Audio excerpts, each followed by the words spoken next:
It's the Locked On Flyers podcast for Thursday, February 29th. Your daily dose of Flyers news, analysis, and high quality content is wondering if the Flyers are going to take a leap this trade deadline. I get it.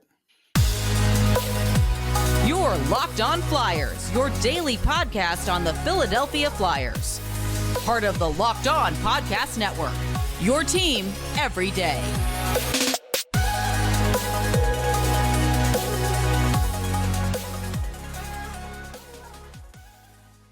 Hello, and thanks for making Locked On Flyers your first listen every day. I am Rachel Donner. You can find me on the app formerly known as Twitter at rmiriam. I'm here as always with Russ Cohen, who's on all your favorite social media apps at Sportsology.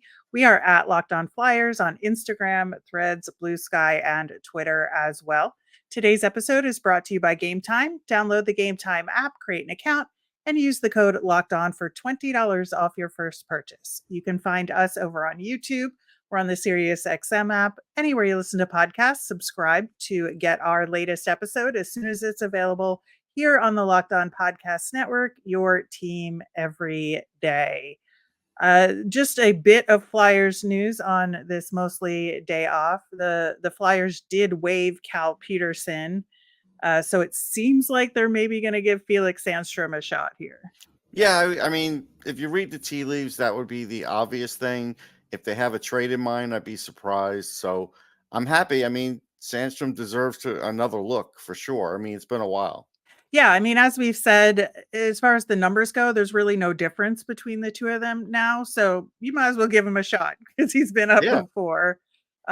It's not, I don't think, going to change things very much, but you don't know until you try it. Right. And the Flyers defense is better than the Phantom, so maybe it'll give them a little boost. Yep, could be. This is February 29th. It is leap year, and always very weird to say February 29th out loud. I don't even know why there's a leap year. Honestly, I mean, I don't get it. It's science, Russ. It's not science. The rotation of the Earth around the sun. You know what? Compensating. Time is a construct, okay? And we've made up the rules. Just so and you this know, is the rule. Albert Einstein said that if you didn't have a watch or anything, you wouldn't even be able to measure time. And he's right about that. Like, if you didn't have a sundial, you didn't have a watch, what would time mean to you?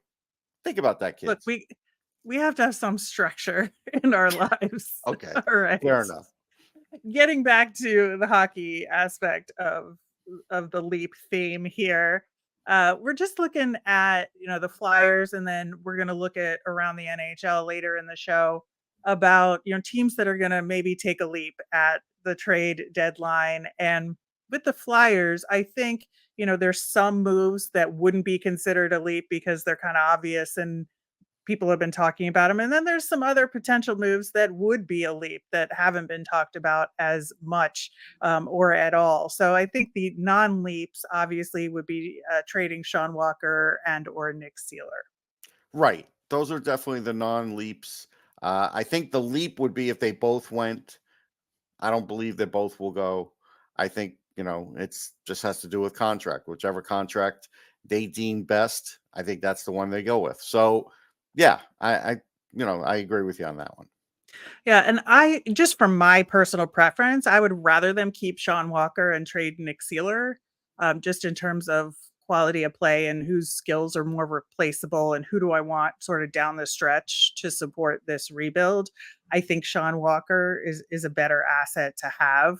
If he's coming in, see, the thing is, if Sealer's coming in at 2.5 or under, but Walker's at 4.5, then I want to keep Seeler.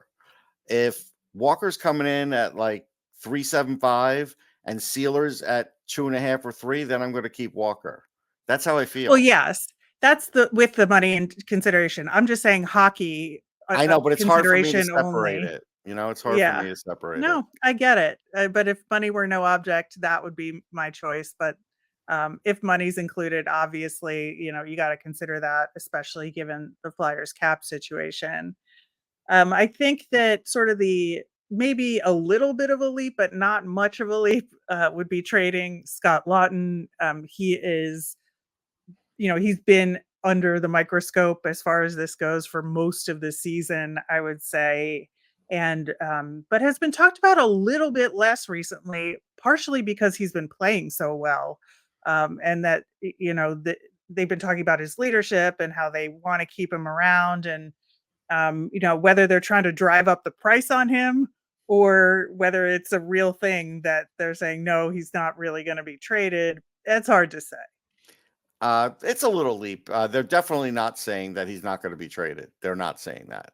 So it's definitely a little bit of a leap.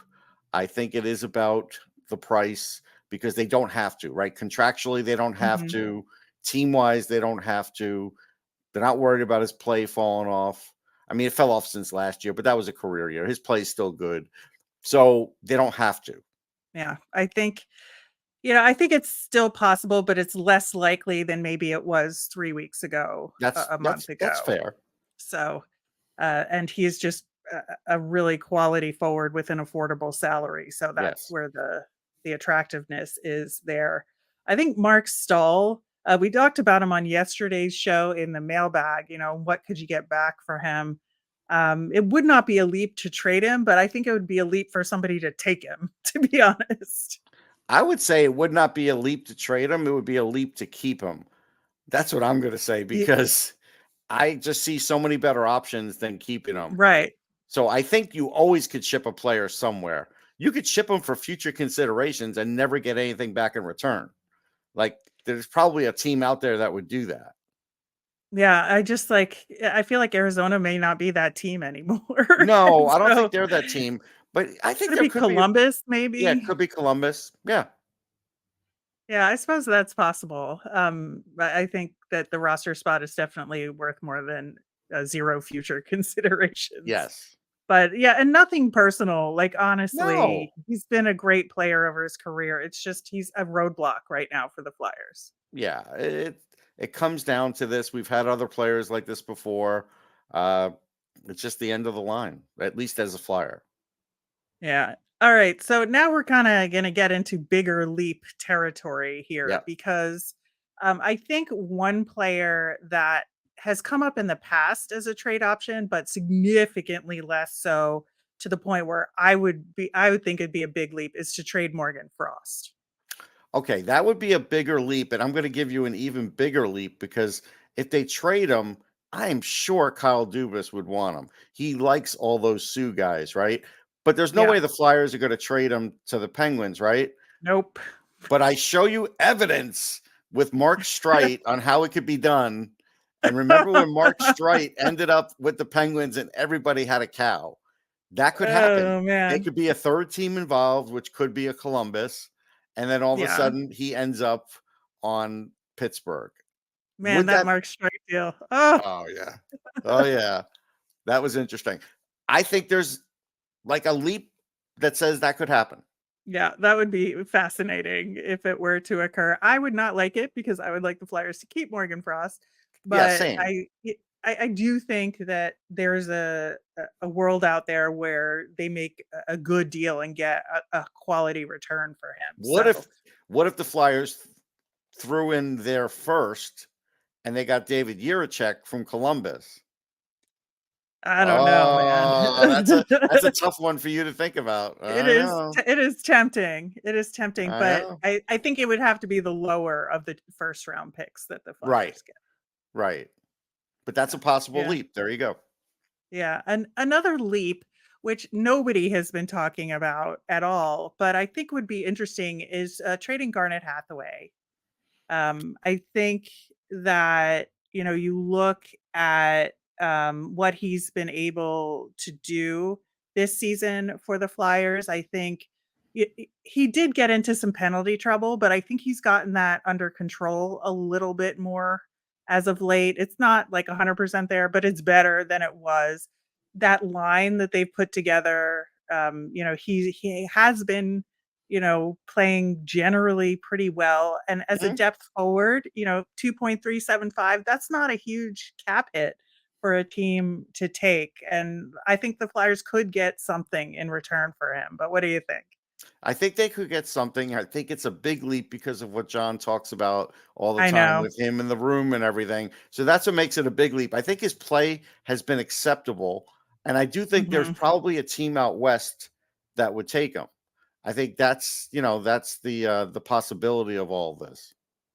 Right. And, the Tortorella factor is a big one here. Yeah, And, it makes me think that there's no way they'll trade him. But I do think there could be a market there. And I do think, they could get a fourth rounder in return you for might be him, able to get maybe a a conditional third. third, maybe. Yeah. Yeah. I think so. So I think it's worth having that conversation, but it would absolutely be a huge leap, I No would question. say. Yeah. All right, we are going to take a trip around the NHL and see what other trade deadline leaps might be out there. We're going to do that coming up next. Buying tickets to your favorite events should not be stressful. Game Time is the fast and easy way to buy tickets for all the sports, music, comedy, and theater near you. They've got killer deals on last minute tickets, and with their best price guarantee, you can stop stressing over tickets and start getting excited for all the fun you'll have. My favorite parts of the Game Time app is that it's great for getting notified about those flash deals. Plus, you can get that all important view from your seat. Game Time has deals on tickets right up to the start of the event and even up to an hour after it starts. So it's the place to find your last minute seat. Also, the tickets are sent directly to your phone so you never have to dig through emails. Take the guesswork out of buying tickets with Game Time. Download the Game Time app, create an account, and use the code locked on for $20 off your first purchase. Terms apply. Again, create an account and redeem with the code locked on for $20 off. Download Game Time today. Last minute tickets, lowest price guaranteed. On tomorrow's show, we will be talking about the weekend matchups against the Washington Capitals and Ottawa Senators. As we mentioned, that game against the Senators could be a bloodbath. Oh Should be yeah. a lot of fun regardless. But with the Ottawa Senators in particular, I think they could do nothing or they could be very busy at this trade deadline. This season has not gone the way that they have anticipated. And I think, Jacob Chikrin is the not leap move for them, but Vladimir Tarasenko would be the leap move for them. Yeah, honestly, I only think the leap for Tarasenko is trying to get somebody that really wants him, because I just feel like even though he gets 25 regular season goals right now, Mhm. I don't love him in the playoffs. I think he's been shrinking in that regard. And honestly, other than the cup year for the Blues, he hasn't been a great playoff performer, at least from my memory. So, and again, I know like last year with the Rangers, I thought he'd be a good fit. I think he had 4 points in 7 games. I mean, that's not great. I don't know if anybody's given up great assets. Now, the Chikrin one, I think, is a lesser leap. I mean, my Yeah. inside info told me that, he likes it there and his dad likes watching him there, but they haven't come to a contract. So I think he is going to get traded. Now, if you want to make it the bigger leap would be him getting traded to the Flyers, the place where Oh, yeah. Jeff played. But I still have heard little whispers about that, but I don't think that's going to happen. No, I don't think so either, but that would be a leap, for Yes. that to occur, especially given everything with the Flyers decor right now and the fact that they could be trading away defensemen at deadline. I don't know that trading for a defenseman after we've already gotten Drysdale this year. I don't know that that would be realistic, but I think one of the more interesting teams at this trade deadline is going to be the Anaheim Ducks, Hmm. because they obviously have not had a great season. And there's been all these whispers about them potentially trading Trevor Zegras, which I think, when you look at the logic behind it, in terms of the relationship there and, potential, contract down the road, I think it could make sense, but it even like 6 months ago, I would say this would be a huge leap for them. Yeah, 6 months ago would have been a huge leap. I still think it's a big leap. I don't think there's much smoke with this. Um, I don't think it's going to happen. I just think because he was a holdout, and then the contract was a little bit um, precarious as far as the team and him getting it done. that I think that's what sort of got out there. But I think with him and Cutter Gauthier, I think you're looking at that, and I don't know, even if you put Nestorenko on that same line, because they all, there's familiarity with 2 and 3 of, they all sort of know each other in a way.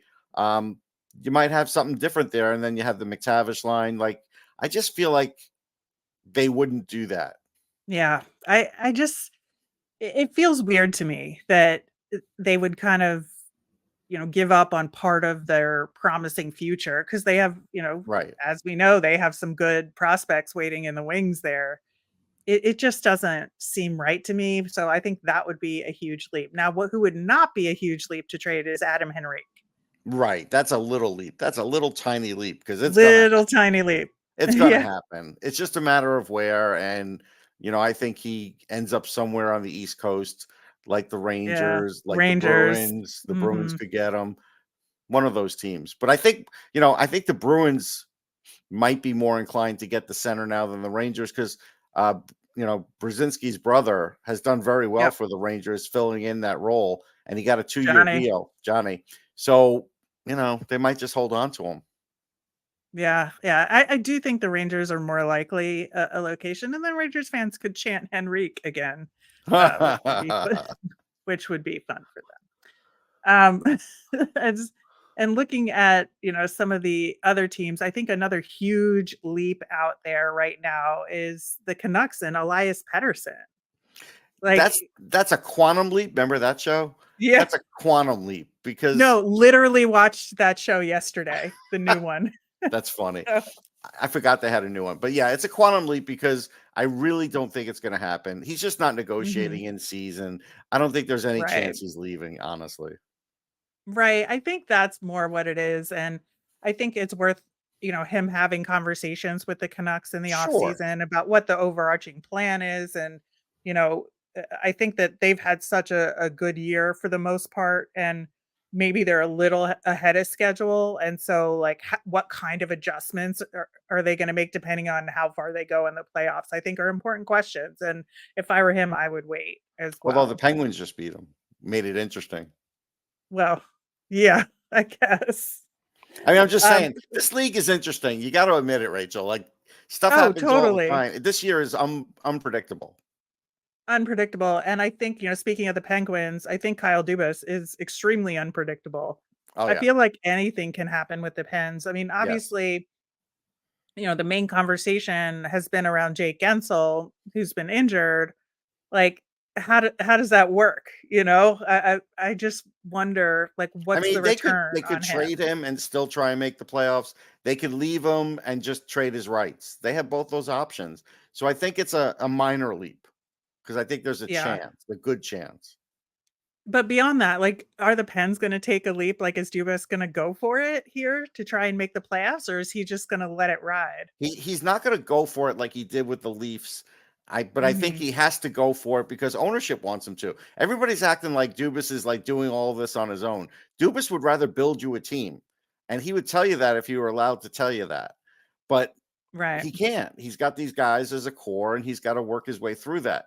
So that's what makes the job a little harder. So I don't think they're going to go for it. But I think if they could get a cheap asset to help make them better, like they just did. I forget who did they just pick up. They picked Emil Bemstrom, and he already has gotten some juice for them. So that's the kind of stuff I think he's looking at. Right. Now, another team that had sort of been hanging in there for a while, but I feel like is sort of slipping, is the St. Louis Blues. And I feel like Buchnevich is a guy that's potentially going to go out of town. Like, it would not be a big leap for him to leave. It would not be a big leap because they've done it before. They've traded while they've been trying to make the playoffs too. So I think there's a chance that the hockey trade gets made with Buchnevich. Again, I did say that he would fit the Rangers because they're missing some scoring on the wing. He knows how to play there. And so you kind of wonder if they, if that would happen. So I think there's a chance. And I think there's other teams. I've heard other teams want Buchnevich. So just by trading him wouldn't signify that they're saying they're out of it. That's the interesting part. Yeah, I think so. I think the goalie situation around the NHL is extremely interesting, and Yeah. there could be some big leaps taken here. I think, the small leap, but could have a big impact, obviously, is if Calgary does end up trading Jacob Markstrom, right? Right. It does seem like it's a one-team trade, though. Like it's either New Jersey or it's not happening. So Right. we'll see. We'll see if it happens. I do know because I just heard it yesterday, and I wish I knew where I heard it. But Marc-Andre Fleury said he doesn't want to be traded. He wants to see it through with Minnesota, so he's off it. Like we all thought maybe there's a chance they would trade. No, so Right. he's out of the picture. Yeah, I don't think they would go against his wishes, and have him No, go through that again. no, Bill You Guerin know? would not do that. No, no. The Preds, though, and Yusei Saros, I think, is another interesting situation. Again, the Predators are in a playoff position currently, but they have been on that borderline. And do they think, it's worth it to them to get a huge return on Saros and, go from there and look toward next year? Or, do they think they can handle it with the other goalies they have? I think that's one of the more interesting goalie options here. It is. I do think they can. They think they can handle it without. You certainly heard it either from Elliot or Dave Pagnotta that they were asking for Dawson Mercer Mm, with New Jersey. Now, if it were Markstrom, I might give up Dawson Mercer if I could get Markstrom and somebody else to help me in the playoffs. But Saros, I'm not a big fan of. I'm not no, a big fan. Again, I go back to the Stanley Cup. I know people say, Russ, it's a long time. He filled in for Pekka Rinne and didn't do particularly well. Everybody shot high on him. Now, I get it. Regular season, he's a champ. I need to see more out of him in the playoffs. He's had some success in the playoffs. He has. But would I trade Dawson Mercer for him? No, I wouldn't. So I don't no. blame New Jersey for not doing that. And I don't blame Barry Trotz for shooting for the moon because he's got a scar off. So he's got him waiting. He could throw him in there, and it's probably not going to miss that much, and maybe gives him something for the end of this year to kind of make a full run, but really try and do something next year. But I don't know if Saros is really going to move.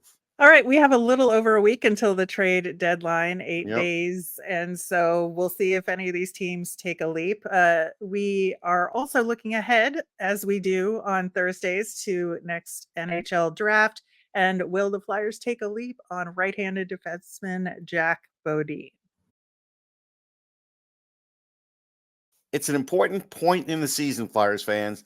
The team is in the thick of the playoff hunt, but regardless of where we are in the standings, I want to remind you that you could win big by playing daily fantasy hockey on Sleeper, the official daily fantasy app of the Locked On NHL Network. Sleeper is our number one choice for daily fantasy sports, especially daily fantasy hockey, because with Sleeper, you can win 100 times your cash in daily fantasy hockey contests. Fans can also play daily fantasy NFL, NBA, and MLB, and college football when they're in season on Sleeper, and entries can be made in under a minute.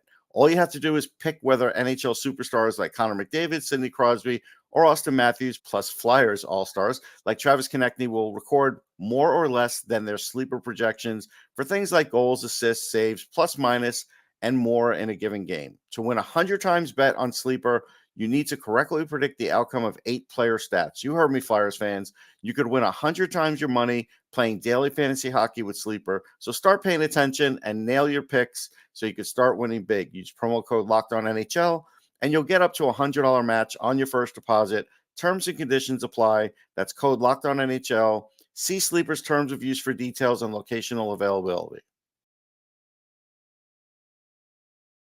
Locked On has launched the first ever National Sports 24 streaming channel on YouTube. Locked On Sports Today is here for you 24/7, covering the top sports stories of the day with local experts of Locked On, plus our national shows covering every league. Go to Locked On Sports Today on YouTube and subscribe. Jack Bodin is a Swedish right-handed defenseman, big guy, 6'4", 212. Doesn't turn 18 until July, so he's So he's already got a that lot of big. runway. A lot of runway. Yeah, a lot of runway, and he's that big at 17, which is crazy. But he's more of like a mid-round guy. He's ranked 48th in the European skaters with Central Scouting. nobody else really has him on lists yet because they're, top 32, top 64, stuff like that. Right. But he's more of a defensive defenseman, is a pretty physical player. But what made you want to talk about him, Russ? Well, I spoke to him at the Five Nations. If people want to see the picture I took, I think you should look at it. It's over at Full Press NHL. Just put that into Google, but because he's got this serious look on his face, like he's got the jaw, right? He's got that jawline of like a big time rough and tumble future NHL defenseman. When you speak to him, he's really a good guy in the sense that he knows what he is. He understands his game. He understands the physicality. He likes the physicality. He's a good skater, and he says he's got a big shot. I didn't get to see it, and he may. But again, I always go back to Sam Morin had a big shot too. He just never was able to really get it off. Maybe he can, maybe he can't. But every team needs a good one or two defensive defensemen. There are fewer and fewer that show up in the drafts. I feel like, he'll probably go in the third round, maybe like the beginning of the third round, because you're going to look at his size, and he's a little bigger than what he was listed at. He's around 220 now. So that's the I'm telling you, teams are going to look at him, and I would even say the Flyers, if Keith Jones got to look at him. I know he likes Hunter McDonald a lot. Well, you look at this guy, and this guy's probably got more ability than Hunter McDonald. So, you could get a few of these guys and never hurt yourself. Like they have Adam Yenning, they have Hunter McDonald. You get this guy, maybe one of them only makes it, maybe two of them make it. If two of them make it, you're in good shape. But you have to have these guys. That's the point. And I would try and draft one when they're out there and you have the picks to do it. Yeah, I found it really interesting because he plays in the U20 league in Sweden right now. And for a physical player who's a defensive defenseman, he does not have a lot of pimps. Like, no, he's only got 10 in 40 games played. And I think, like, if you're able to play that style of hockey but stay out of the box, I think that's a really good sign about your skill level. It is. Guys who could play on the edge, who could play on the edge and, like you said, stay out of the box. That's an art form. Like, that's something that usually, I don't want to say comes early because I think some guys pick it up later, but usually that's coaching. Usually the coach coaches that out of him and says, you want to be effective, you got to be like this. And I think he has listened to his coaching. Yeah, that's a really good thing. What is his special teams play? Like, is he a PK guy? Yeah, he did play some PK. I don't remember. I'm trying to think offhand. Was he like the number one PK? I don't think so. I think on that team, he may have been on the second PK, but definitely can do it. But again, even so, even if he wasn't a penalty killer, you're getting him for his size, for his snarl, the fact that he can move the puck, and the fact that he's a pretty good skater. But there's not that many 6'4", 220 guys floating around there. So, in your estimation, is he a guy that is just a third pairing defenseman in the NHL, or is he somebody that could be the really good balance to an offensive defenseman, say on a second pairing? Yeah, no, he could be a 4, and that's what we have to see. He is really young. Like, when I saw him, he's 17, right? And we're still going to see what he looks like if he makes the U18s. He may make it, he may not, because he's a little underage. So that could be another thing where if he does well in that tournament, he has a few big hits in that tournament, he's going to start shooting up the charts, I think. Yeah, I think, seeing him more at the World Junior level will give people a little bit more insight into his play. I think that'll be really important to see him make that leap, not to use that again, from the U18 to the U20. That's going to be for whenever he's drafted, right? That's right. Some team's going to see that after the fact. That's the only thing. Yeah, but I do think he's somebody that for a third round pick, I think is absolutely worth taking a risk on, because I think that there is a role for that on the Flyers. I think that especially if they're going for more offensive defensemen outside of that, like later in the draft, picking up somebody like this is a really good option for them. And I think that, I'm not going to say no to a Swedish defenseman. Just not No, going to do no, it. and he understands he understands that he's got a bigger frame. He understands having that he needs to use it, and he likes to. Yeah. Yeah, I think that sounds really intriguing. We will see what the Flyers end up doing in this upcoming draft, but we will add him to our list of players that are draft eligible that we have covered. There's a spreadsheet. There will be a link to that spreadsheet in the show How long notes. is that list now? We're getting there. There's at least 10 right now that are on the list. Plus, I can toss some of the goalies that we talked about on the spreadsheet as well. We talked about them a little bit more briefly. But yeah, so if you want to keep track of who we've talked about, check out the spreadsheet with links to the episodes. And if there's somebody that's draft eligible that we haven't talked about yet that you want to find out about, you can let us know via email at lockedonflyers@gmail.com. You can send a message on Twitter at lockedonflyers, or you can comment on our YouTube channel. I'm Rachel. I'm on Twitter at rmiriam. That's RMIRIAM. I'm Russ. I'm at Sportsology, SPORTSOLOGY. Have a great day, everyone.